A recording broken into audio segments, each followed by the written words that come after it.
ये आमिर तुम्हारा पति है? और तुम उसकी तलाश में आई हो? वो कागजात माफीनामा है? अच्छा, पढ़ सकते हो? कोई झंझट में फंसा है क्या? तो साफ बताओ ना। क्यों? तुम बताओगी तो मैं तुम्हारी मदद कर पाऊंगा। उस पे भरोसा करूं जो मेरा सब कुछ चुरा के भाग गया? अरे चुराया होगा लेकिन भागा कहाँ? एक एक कौड़ी वापस ला दिए, देख लो। सुनो, अब जो हुआ बुरा हुआ, माफ करो। जो कुछ भी तुम ढूंढ रहे हो, मैं बस उस तलाश में तुम्हारी मदद करना चाहता हूँ। ये तो मेरे लिए क्यों करोगे? क्योंकि आजकल कोई काम नहीं है। क्योंकि तुम एक अजनबी शहर में एक अजनबी हो। क्योंकि मैं यहाँ का चप्पा चप्पा जानता हूँ। और क्योंकि तुम्हें मेरी जरूरत पड़ेगी। अभी तो चोर थे, इतने दरिया दिल कैसे बन गए? क्योंकि किसी के काम आने के मौके जब मिलते तो उन्हें गंवाना नहीं चाहिए। अच्छा डायलॉग है। इसे कहाँ से चुराया? ताना दे रही हो?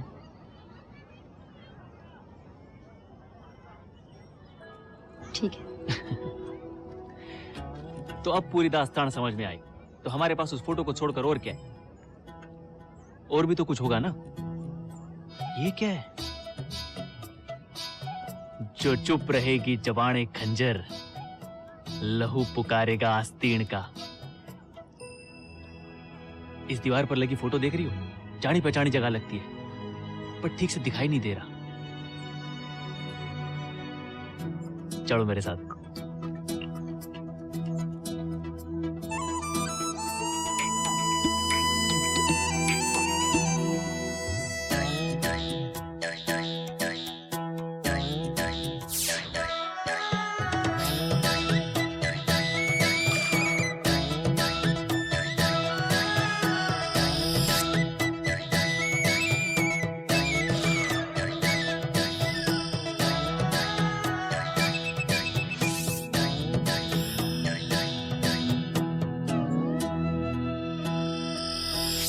देखिए, यह आदमी से हमारे इनकम टैक्स डिपार्टमेंट से बचता चला आ रहा है, और अब इसको पकड़ना हम सबकी जिम्मेवारी हो गई है, क्योंकि ये बचता चला आ रहा है हमारे इनकम टैक्स डिपार्टमेंट से।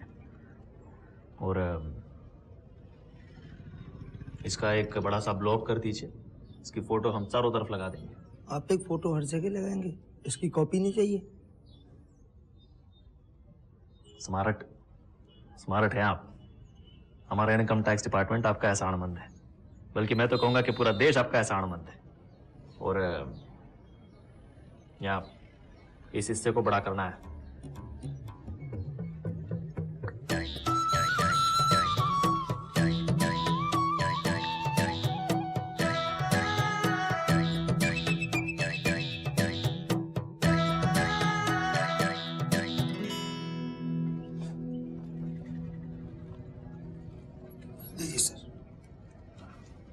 बढ़िया, इसके पैसे तो आपको मिलकर ही रहेंगे।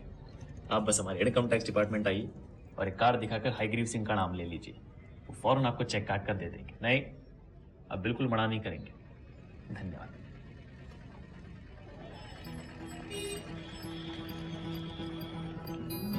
मेरा शख्स सही निकला। नीलेघर, जोधपुर। चलो चलो। अरे बाबा, मेरा यकीन करो, वो जोधपुर है, मैं जानता हूँ। मैं ले चलता हूँ तुम्हें। चलो चलो। अभी आधा घंटा लगेगा बस स्टैंड जाने में, फिर आधा घंटा लगेगा बस को आने में, फिर आधा घंटा लगेगा हमें उस जगह जाने में जहाँ से दूसरी बस मिलेगी। मैं ले चलता हूँ।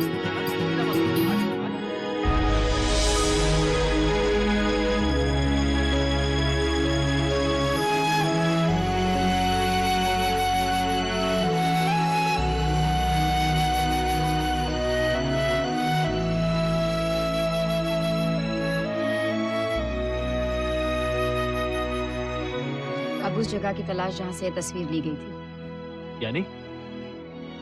अरे सुनो सुनो।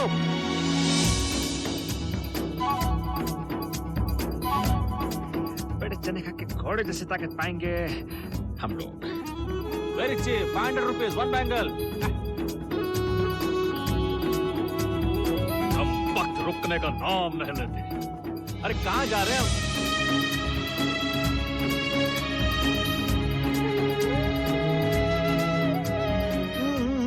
चलाती हो, न खाना खिलाती हो, न पानी पिलाती हो। जी करता है जहाँ तुम खड़ी हो वहीं से कूद के जान दे दो। हाँ। थक गया हूँ यार।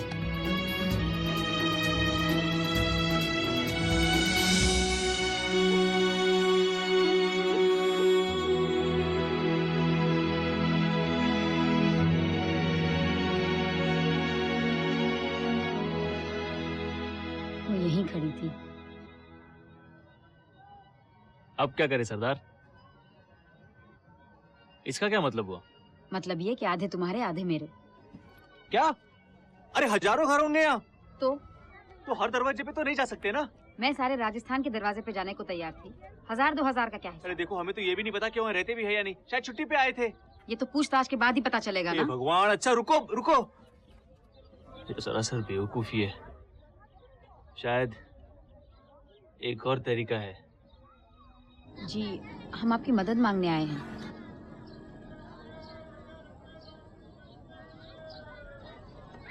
धोखेबाज। चंद रुपयों की बात नहीं है, मेरा भरोसा चुरा के भागा था ये। पर वापस आने की हिम्मत भी तो की। हाँ।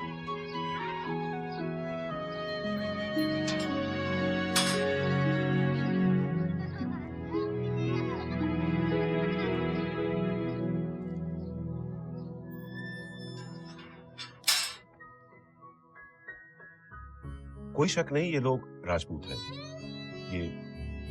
ये सोने की लौंग, ये सतरंगी पगड़ी, ये गले का कड़ा, इनके कपड़े, ये सब। कहा था ना, मास्टर जी राजस्थानी इतिहास पढ़ाया करते थे। अब रिटायर है। तुझसे किसी ने पूछा? नहीं।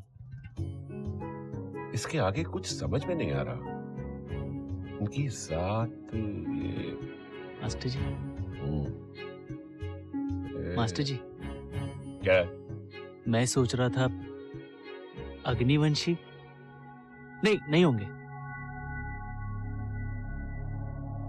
हाँ, ये अग्निवंशी हो सकते हैं। तुम एक काम करो, यहां से 50 किलोमीटर दूर हाईवे 11 के उस पार सिरोगढ़ नाम का एक गांव है। तुम वहां चले जाओ, शायद वहां तुम्हें इनके बारे में कुछ पता लग सके। शुक्रिया, आपका बहुत बहुत शुक्रिया।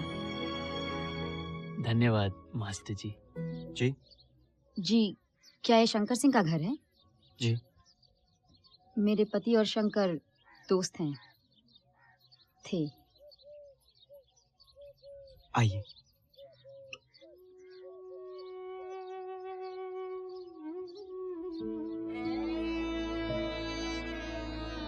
अच्छा हुआ जो मिलने चली आई। दुर्घटनाएं तो होती हैं, लेकिन हम पर बड़ी भारी गुजरी। बड़ा मुश्किल होगा आप सबको और शंकर की पत्नी को। वो है यहाँ? हाँ, मेरा भीतर है, काम कर रही होगी। तो आपके पति शंकर को कैसे जानते थे? आमिर और शंकर सऊदी में एक साथ रहते थे। उसके साथ? क्या वही है जो? जी, लेकिन जो कुछ भी हुआ जानबूझ के नहीं हुआ। वो एक हादसा था। यहाँ आने की हिम्मत कैसे हुई तेरी? तू यहाँ हमारे घाव को नोचने आई है? नहीं, मैं आप सबका दर्द समझती हूँ। निकल जा यहाँ से। मैं शंकर की पत्नी से बात करना चाहती हूँ। साली, जबान संभालो अपनी। देखिए, आप सबका गुस्सा जायज है, पर शराफत से तो बात हो सकती है ना। मैं मीरा से मिलना चाहती हूँ। ये नहीं हो सकता। खुदा के वास्ते मेरी विनती सुनिए, मैं मीरा से बात करना चाहती हूँ।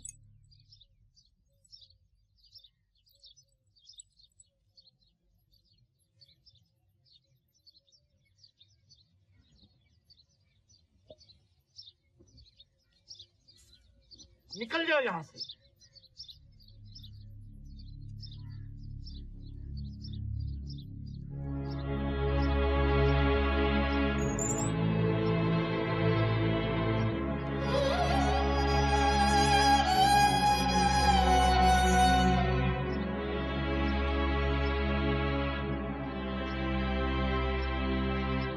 मीरा से कोई कुछ नहीं कहेगा।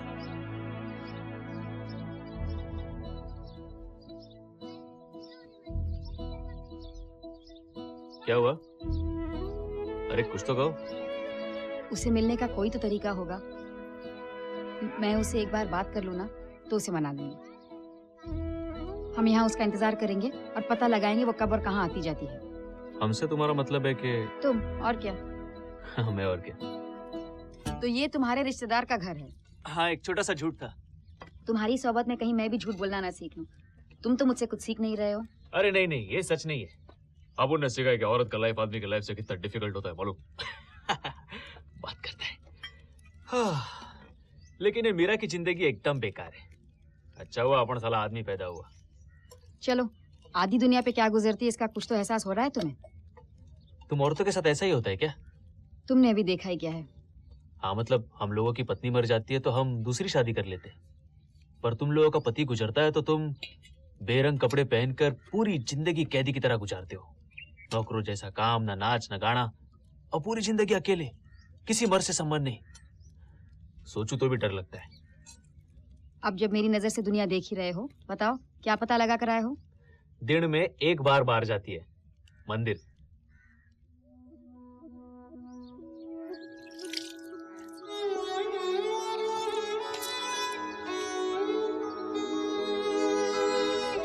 मेरी मदद करो, खुदा के वास्ते तुम्हें मेरी मदद करनी पड़ेगी। हाँ, लेकिन तुम हो कौन? मैं बहुत दूर से आई हूँ। अच्छा, आओ।